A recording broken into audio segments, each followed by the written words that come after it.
이번 시간에는 하도급 거래 공정화에 관한 법률 하도급법 제8조 부당한 위탁 취소의 금지 등 중에 부당한 수령 거부에 대해 알아보겠습니다.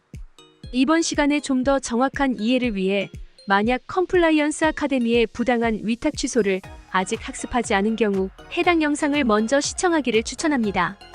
본격적으로 부당한 수령 거부에 대해 알아보자. 하도급법 제8조 부당한 위탁 취소의 금지 등 제1항에서는 원사업자는 목적물 등의 납품 등이 있는 때에는 영무의 공급을 위탁한 경우 외에는 그 목적물 등에 대한 검사 전이라도 즉시 수령 증명서를 수급사업자에게 발급하여야 한다. 다만 건설 위탁의 경우에는 검사가 끝나는 즉시 그 목적물을 인수하여야 한다라고 규정하고 있다. 그리고 제3항에서는 제1항, 제2호에서 수령이란 수급사업자가 납품 등을 한 목적물 등을 받아 원사업자의 사실상 지배하에 두게 되는 것을 말한다. 다만 이전하기 곤란한 목적물 등의 경우에는 검사를 시작한 때를 수령한 때로 본다라고 정하고 있다. 제2항 3항에서도 실무상 주의할 사항이 있는데 많은 이들이 의외로 제8조에서 말하는 수령 증명서와 제9조 검사의 기준, 방법 및 시기에서 말하는 검사 결과 통지서를 혼동한다는 것이다.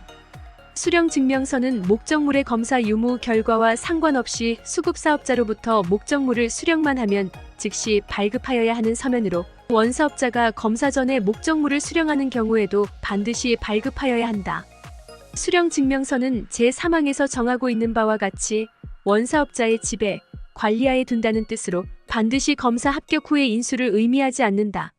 따라서 수명 증명서를 발급하더라도 이후 검사 결과에 따라 인수를 거부할 수 있다.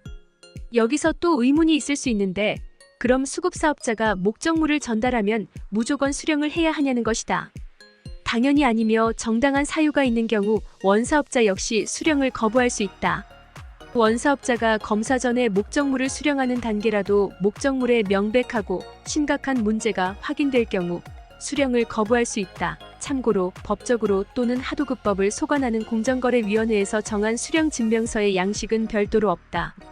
하도급법 제8조 부당한 위탁 취소의 금지 등을 좀 더 정확히 이해하기 위해 공정거래위원회 예규 부당한 위탁 취소, 수령 거부 및 반품 행위에 대한 심사 지침을 보자. 예규에서는 여러 가지 의미를 정의하고 있는데 수령의 거부라 함은 원사업자가 제조 등의 위탁을 한 후 수급사업자가 목적물 등을 원사업자에게 납품, 인도 또는 제공하는 시기 및 장소에서 목적물 등의 수령 또는 인수를 거부하거나 지연하는 행위를 말한다. 다만 원사업자가 용역 위탁 가운데 영무의 공급을 위탁한 경우는 제외한다라고 설명하고 수령이란 제조 위탁, 수리 위탁, 용역 위탁에 있어 수급사업자가 납품 등을 한 목적물 등을 받아 원사업자의 사실상 지배하에 두게 되는 것을 말한다. 다만 이전하기 곤란한 목적물 등의 경우에는 수급사업자의 납품 등에 따라 원사업자가 검사를 시작한 때를 수령한 때로 본다이며 그리고 인수란 건설 위탁에 있어 수급사업자의 납품 등에 따라 원사업자가 검사를 끝내는 즉시 목적물 등을 원사업자의 사실상 지배하에 두는 것을 말한다라고 규정하고 있다.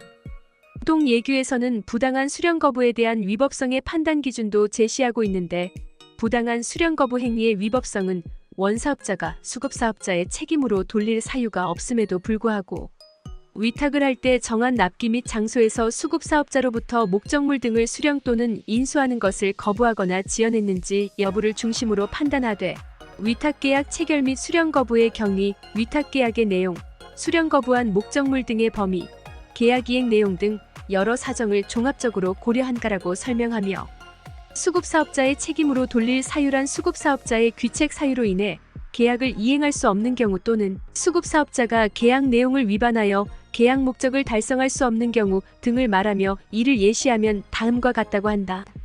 첫째, 수급사업자가 일정한 기간이나 계절에 집중적으로 판매되는 목적물의 제조를 충분한 기간을 두고 위탁받았음에도 수급사업자가 자신이 조달하기로 한 원재료를 제때 조달하지 못하는 등 수급사업자의 사정으로 해당 기간이나 계절을 넘겨 납품하는 경우. 둘째, 수급사업자가 직접 조달한 원재료의 품질 불량 등으로 납품 등을 한 목적물 등의 품질, 성능 등의 하자가 있어 계약의 목적을 달성할 수 없다고 인정되는 경우. 셋째, 목적물 등의 생산 과정 또는 납품 등을 위한 운송 과정에서 수급사업자가 제대로 관리하지 않아 목적물 등이 오손 훼손되어 계약의 목적을 달성할 수 없다고 인정되는 경우이다.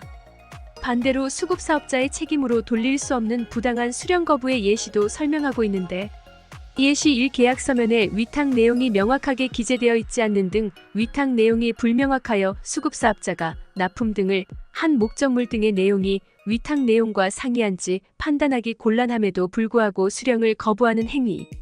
예시 2 검사 기준을 정하지 아니하고도 통상의 기준보다 높은 기준을 적용하거나 검사 기준을 정하였다고 하더라도 내용이 불분명하거나 당초 계약에서 정한 검사 기준보다 높은 기준을 적용하여 목적물 등이 위탁 내용과 다르거나 품질, 성능의 하자 등을 이유로 수령을 거부하는 행위. 예시 3 위탁 시 서면으로 납기를 정하지 아니하거나 납기를 변경하면서 이를 서면으로 명확히 하지 아니하여 수급사업자가 납기를 어겼는지 여부가 분명하지 않음에도 납기 지연을 이유로 수령을 거부하는 행위. 예시 4 원사업자가 일방적으로 납기 단축을 통보한 후 납기의 목적물 등을 납품하지 않았다는 이유로 수령을 거부하는 행위. 예시 5 원사업자가 공급하기로 되어 있는 원자재 등을 늦게 공급함으로써 납기 내 납품 등이 곤란하였음에도 납기 지연을 이유로 수령을 거부하는 행위. 예시 6 원사업자가 공급한 원재료의 품질 불량 또는 원사업자의 설계 오류 등으로 인해 목적물 등의 하자가 발생하였음에도 불구하고 수급사업자에게 그 책임을 물어 수령을 거부하는 행위. 예시 7 목적물 등의 하자에 대한 책임 소재가 분명하지 않음에도 원사업자가 하자에 대한 책임을 수급사업자가 전적으로 부담할 것을 요구하면서 수령을 거부하는 행위. 예시 8 원사업자가 발주자로부터의 발주 취소, 발주 중단, 발주자, 외국 수입업자, 고객의 클레임, 원사업자의 판매 부진, 생산계획 변경, 사양 변경 등을 이유로 위탁 내용대로 제조, 수리, 시공 또는 용역한 목적물 등의 수령을 거부하는 행위. 예시 9 원사업자가 수급사업자로부터 목적물 등을 수령할 것을 요구받았음에도 보관장소 부족 등 정당하지 아니한 사유로 수령을 거부하는 행위. 예시 10 원사업자가 수급사업자의 부도 등에 따라 목적물 등의 안정적인 공급이 어렵다고 판단해서 이미 발주한 목적물 등의 수령을 임의로 거부하는 행위이다. 다음 시간에는 하도급법 제9조 검사의 기준, 방법 및 시기에 대해 알아볼 예정이다. 컴플라이언스 아카데미, 공정하고 투명한 사회에 기여합니다. 감사합니다.